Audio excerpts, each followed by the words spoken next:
Atağlık merhum şairimiz Teyitcan Eliyip şiiri bilen Ustazım Tursun Kadiri müzikisi bilen Meylumu degen nakşini hazırlansınsa merhamet.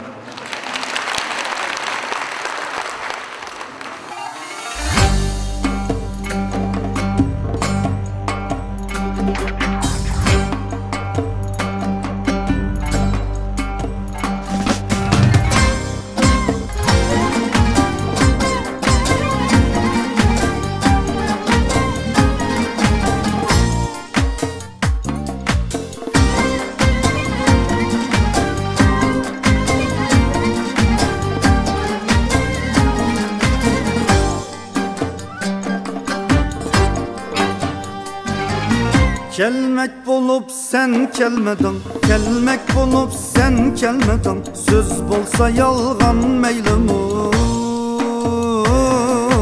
veslinge imkan vermedin, veslinge imkan vermedin. Köydürse hicran meylimu, veslimge imkan vermedin. Köydürse hicran meylimu.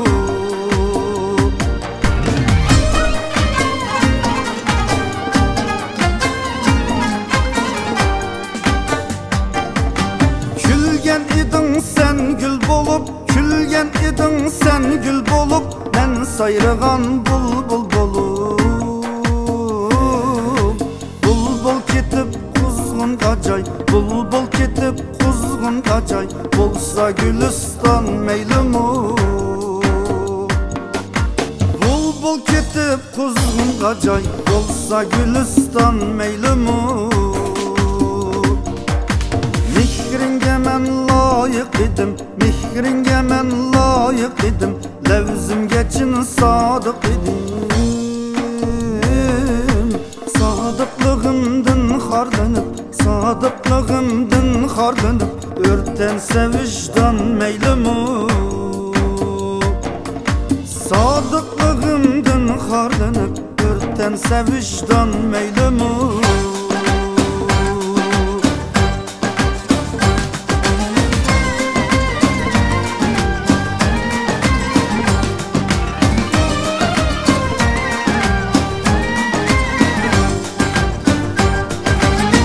Geldi tulup kaddi suadan kildu, kaddi suadan kildu. Yelpin geçe şu saçı bostan kildu, yelpin geçe şu saçı bostan kildu.